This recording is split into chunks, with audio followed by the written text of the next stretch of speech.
দর্শক, মহান স্বাধীনতা দিবসে শ্রদ্ধা জানাতে প্রস্তুত সাভারের জাতীয় স্মৃতিসৌধ। সেখানকার পরিস্থিতি জানাতে সরাসরি যোগ দিচ্ছেন সহকর্মী দেওয়ান ইমন। ইমন, স্মৃতিসৌধের পরিস্থিতি কি দেখছেন এখন, এবং নতুন বাংলাদেশ যেহেতু এবার, সেহেতু ভিন্ন কি প্রস্তুতি সেখানে দেখছেন, বিস্তারিত জানাবেন আমাদেরকে। তো আপনাকে ধন্যবাদ। আমি এই মুহূর্তে রয়েছি সাভারের জাতীয় স্মৃতিসৌধের প্রধান ফটকের সামনে, এবং আমার পেছনেই দেখতে পাচ্ছেন যে সেই জাতীয় স্মৃতিসৌধ, এবং এই যে স্মৃতিসৌধের পুরো এলাকাটাই কিন্তু আলোকসজ্জায় সজ্জিত থাকলেও আজ যেহেতু সেই কালো রাত 1971 সালের এই 25শে মার্চ রাতে পাকিস্তানি হানাদার বাহিনী যেভাবে ঘুমন্ত বাঙালির উপরে যে বর্বরচিত হামলাটি চালিয়েছিল, সশস্ত্র হামলা, এতে করে যে প্রাণহানি ঘটে, তারপর থেকে কিন্তু এই 25শে মার্চকে কালো রাত হিসাবে আখ্যায়িত করা হয়েছে।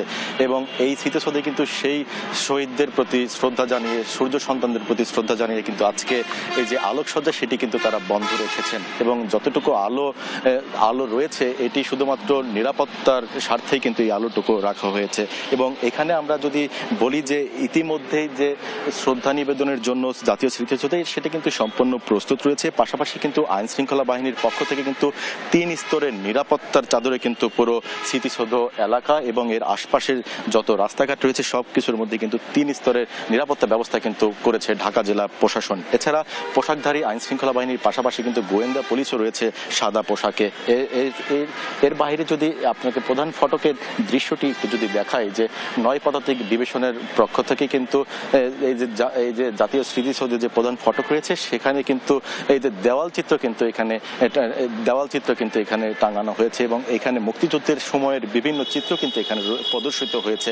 এবং এই চিত্রগুলো যারা এখন দর্শনার্থী আসছেন রাতের বেলাও কিন্তু তাদেরকে আমরা দেখেছি যে এখানে এসেছেন। পাশাপাশি এখানে বীর শ্রেষ্ঠদেরও কিন্তু ছবি এখানে এই দেওয়াল চিত্রে কিন্তু ফুটিয়ে তোলা হয়েছে। আগামীকাল যেহেতু মহান স্বাধীনতা ও জাতীয় দিবস, সেই জাতীয় দিবস উপলক্ষে এখানে রাষ্ট্রপতি এবং প্রধান উপদেষ্টা মণ্ডলী সহ বিদেশি কূটনীতিকরা যারা এখানে শ্রদ্ধা নিবেদনের জন্য আসবেন, সেই উপলক্ষে কিন্তু ইতিমধ্যেই গণপূর্ত বিভাগের পক্ষ থেকে পুরো সাজসজ্জার কাজ যেমনি করে শেষ করা হয়েছে, পাশাপাশি কিন্তু আইন শৃঙ্খলা বাহিনীও তাদের নিরাপত্তা নিশ্চিতে কিন্তু সম্পূর্ণরূপে প্রস্তুত রয়েছে। এই যে মধ্যরাতেও কিন্তু দেখতে পাচ্ছেন যে আইন শৃঙ্খলা বাহিনীর সদস্যরা কিন্তু এখানে তারা নিয়োজিত আছেন, এবং এইখানে যেন কোনো ধরনের অপ্রীতিকর ঘটনা না ঘটে সেই বিষয়টিকে মাথায় রেখে কিন্তু 3 স্তরের নিরাপত্তা ব্যবস্থার বলয় তৈরি করা হয়েছে। এছাড়া পুরো স্মৃতিসৌধ এলাকা কিন্তু সিসি ক্যামেরার আওতায় আনার পাশাপাশি কিন্তু এখানে স্মৃতিসৌধের সামনে কিন্তু ওয়াচ টাওয়ার নির্মাণ করা হয়েছে, এবং এখান থেকে কিন্তু সবকিছু পর্যবেক্ষণ করা হবে যে কোনো ধরনের যেন কোনো অপ্রীতিকর ঘটনা যেন না ঘটতে পারে।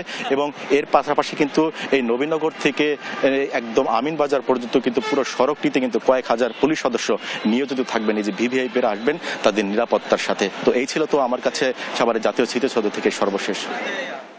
আপনাকে ধন্যবাদ।